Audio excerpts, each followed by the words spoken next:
श्रीमद् भागवतम के कथा जानते हैं कि भगवान ब्रजवासियों के सांत्वना के लिए खास करके अपने सखाओं को, गोपियों को और अपने माता पिता को सांत्वना देने के लिए उद्धव जी को ब्रज में भेजे। अब उद्धव का परिचय और घटना देने का समय नहीं है, लेकिन उद्धव जी को भेजे ब्रज में कि पितरों प्रीति, अब हमारे माता पिता को थोड़ा सा सांत्वना दीजिए। और उद्धव जी भगवान के संदेश को लेकर के ब्रज में आए। ब्रज में आए और उद्धव जी को देख करके नंद बाबा बड़ा प्रसन्न हुए, अधोक्षज धिया। उद्धव जी को देख करके उनको ऐसा लगा कि हम कृष्ण को ही प्राप्त कर गए, और कृष्ण का ही स्वरूप मान करके उनका सत्कार किए।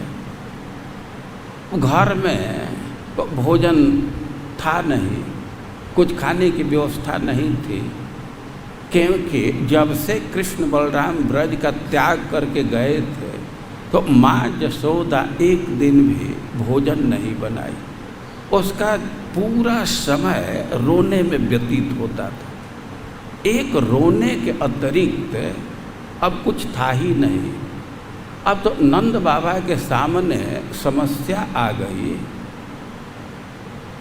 कि कैसे अतिथि का सत्कार किया जाए। तो उनके भावना को समझ करके कोई पड़ोसी खीर बना करके ला दिया। नंद बाबा उद्धव जी को दिए, उद्धव जी उसको खाए। खाने के बाद जब विश्राम करने लगे और किसी सेवक से कहे कि उद्धव जी का थोड़ा पैर दबाओ। उद्धव जी जब स्वस्थ हो गए, थकान दूर हो गया, तब नंद बाबा उनसे पूछने लगे।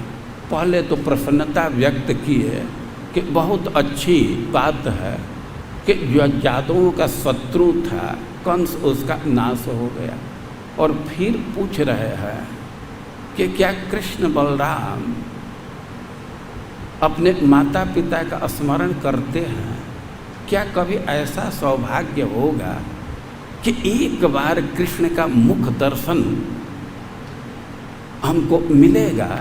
क्या एक बार उसके मुख का दर्शन कर सकते हैं? वो ऐसे पूछ करके अब तो नंद बाबा के चित्त में कृष्ण छा गए और कृष्ण के विषय में एक एक चीज बोलने लगे, एक एक घटना का, एक एक लीला का स्मरण करने लगे, उसको बोलने लगे। तो नंद बाबा बोल रहे हैं, लेकिन माँ यशोदा तो चुपचाप बगल में बैठ करके केवल सुन रही है। वो कुछ बोल नहीं रही है, चुपचाप सुन रही है, और उसके आँखों से अनवरत अश्रु विसर्जित हो रहे हैं। इतने अश्रु गिर रहे हैं कि उसके कपड़े भीग गए हैं, और उसके स्तन से दूध भी निकल रहा है, उसके वस्त्र भीग गए हैं। और नंद बाबा एक एक चीज बोलते जा रहे हैं, बोलते जा रहे हैं। अब नंद और यशोदा के चेतना का अध्ययन करके, उनके स्थिति को देख करके, और उद्धव जी उनकी प्रशंसा करने लगे कि अहो श्लाघ्यतमम लोके। वास्तव में इस संसार में तो सबसे प्रशंसनीय आप दोनों हैं कि ऐसा आप लोगों का अभिनिवेश कृष्ण में है। अरे जो बड़े बड़े जोगी जति हैं तो वो तो प्राण त्यागते समय सोचते हैं कि एक क्षण के लिए हमारा मन लग जाए, और उसी कृष्ण में आप लोगों का ऐसा अभिनिवेश है, आप धन्य हैं। अब इस बात को सुन करके तो नंद बाबा की और विकलता बढ़ गई, माँ यशोदा की और विकलता बढ़ गई कि कैसा आदमी है, ये पागल तो नहीं है। हम लोग इतना दुखी हैं अपने पुत्र के लिए, और यह कह रहा है कि आप लोग अति भाग्यशाली हैं। ये कैसा आदमी है? उनका दुख और बढ़ गया। उद्धव जी तो परम विद्वान व्यक्ति हैं, वे देख लिए कि इनका तो दुख और बढ़ रहा है, तब वे कहने लगे कि अरे आप लोगों का लड़का केवल आप लोगों का लड़का नहीं हो, भगवान है, परमात्मा है, सबके माता पिता है, सबका पुत्र है। अब उनका शोक दूर करने के लिए कहे कि वो भगवान है। अब नंद बाबा का तो और शोक बढ़ गया कि हमारा लड़का भगवान। अब गर्गाचार्य का वचन भी याद आने लगा कि वास्तव में महान है, तो उनका शोक और बढ़ गया इस अर्थ में कि हाय रे, इतना अच्छा लड़का पाया, भगवान हमारा लड़का बना और उसको हम खो दिए, हमारे हाथ से निकल गया, तो यह दुख की बात है। और ऊपर से और दुख के हाय रे दुर्भाग्य, अब वो भगवान है तब तो सब लोग अपने घर बुलाएंगे, आना भी चाहेगा तो आने में बहुत देर होगी। ऐसे नंद बाबा की विकलता को देख करके अब उद्धव जी सिद्धांत दे रहे हैं कि ना ना, वो जल्दी आएंगे, और ये मत समझिए कि मथुरा में है, दूर है तो आने में समय लगेगा। तो सिद्धांत दे रहे हैं कि दृष्टम श्रुतम भूत भवत भविष्य स्थाणुश्चरिष्णुर्महदल्पकम च बिना च्युतात् वस्तुतरां न वाच्यम स एव सर्वम परमार्थ भूत। वो कह रहे हैं कि जो भी आप देखे हैं, दृष्टम भी बहुत चीज़ हम लोग देखे हैं, लेकिन कोई कह सकता है कि देखने की तो एक सीमा है। वो कह रहे हैं कि ना, देखने तक सीमित नहीं, श्रुतम, जिसको देखे नहीं हैं लेकिन सुने हैं। बहुत चीज़ हम लोग देखे नहीं हैं लेकिन सुन लिए हैं।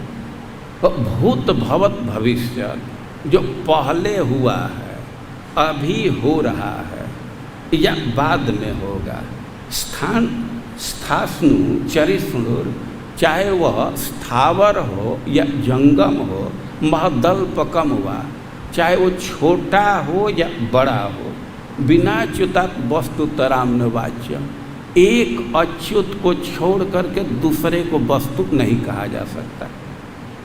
देख रहे हैं कितना व्यापक रेंज है। चाहे जिसको देखे हैं, सुने हैं, वो भूतकाल का है, भविष्य का है या वर्तमान का है, चलने वाला है, स्थिर रहने वाला है, छोटा है या बड़ा है, एक अच्युत को छोड़ करके दूसरे को वस्तु नहीं कहा जा सकता। कह रहे हैं कि सैव सर्वम परमार्थ भूत, बड़ा छोटा भूत भविष्य वर्तमान का या स्थावर जंगम दृष्ट श्रुत कोई भी वस्तु है वो वही है, केवल अच्युत ही है। तो कहने का आशय कि वो सर्वव्यापक है, उसको आने में देर नहीं लगेगी। और भगवान अपना ज्ञान दे रहे हैं कि अहम वै सर्वभूतानि, मैं सारा संसार के जो भी वस्तु है तो सब मैं ही हूँ, लेकिन इससे एकदम अलग हूँ, निर्विकार हूँ, भूतात्मा। मैं उसका अंतर्यामी हूँ, उससे प्रभावित नहीं होता हूँ। और भूत भावना, भूत भावना का एक अर्थ है कि हम ही सभी पदार्थ को प्रकाशित करने वाले हैं या उसके कारण हैं, या एक अर्थ कह सकते हैं कि भूत भावना कोई भी संबंध की भावना करने वाला है तो विषय मैं ही हूँ। चाहे कोई दास्य भाव से भावना करे, सख्य भाव से भावना करे, भावना का विषय मैं ही हूँ।